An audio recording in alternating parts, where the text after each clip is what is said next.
I mean, like, I gotta be honest, I was finishing college during COVID, and that was the most bullshit experience ever, because all my classes were online. I'm like, I have a physical campus. Yeah. You know, all like the networking opportunities that people lost. I mean, like, that's the fucking crazy thing about COVID.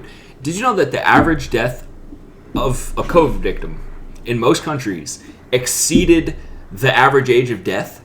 So if you were dying from COVID, you had actually lived longer than the average. Huh. Like in America, I think the average COVID death was like 80. Yeah. And the average age of death is like 75, 76.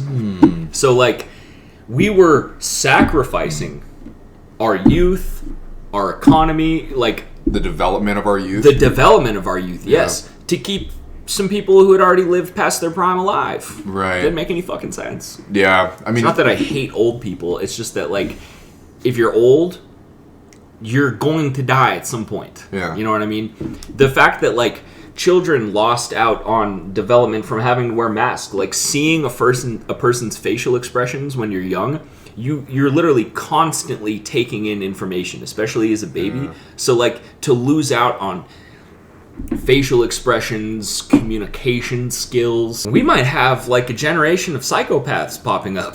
You know what I mean? Yeah, and I don't know if there's a direct correlation to this, but sometimes some like high schoolers will come into the restaurant that I work at, and they'll be eating together, and it's just weird.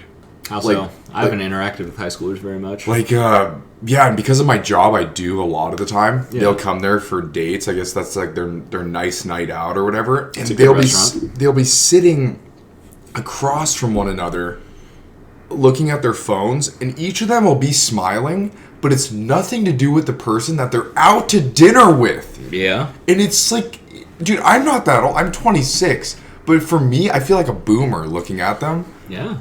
I'm in disbelief what I'm looking at. I mean, like, I feel like the COVID event, the scamdemic, the plamdemic, those few years, that's like a cultural shift. You know what I mean? You have the people who remembered the world before it and the people after. It's like for our generation, everyone talking about 9/11, how the world was so different before 9/11. We had another 9/11 tier event that I think bigger than 9/11 because it affected the entire fucking planet. There's probably not a person who wasn't influenced to some degree by that event. Yeah. I had to recover my social skills after, you know, when things returned to normal, which, like, I think in my time in Bellingham, because I left in 2022, they never returned to what they were before. There's no way. I don't think you can. I mean, I was worried that Halloween was going to go away. That was my favorite, like... It's pretty awesome. It was my favorite holiday as a kid. And then you hear those couple of years where kids weren't, like, trick-or-treating and stuff. Right. That's fucked, man. You're going to miss out on, like, so many of these important milestones throughout your life as a child. Yeah. Like, what does the world look like when you're growing up like that? Yeah, and you think about the people who are ages 14 to, like, 17 no now. prom, no dates, no hanging out with your friends. It's all just like forced online interaction. Yeah, and if they're 14 to 17 now, then in 2020 they were between the ages of 9 and 12, which are crucial years in your development. Yeah. So it remains to be seen how that'll affect their long-term development. And it's a very scary proposition, you know. It's very, very terrifying.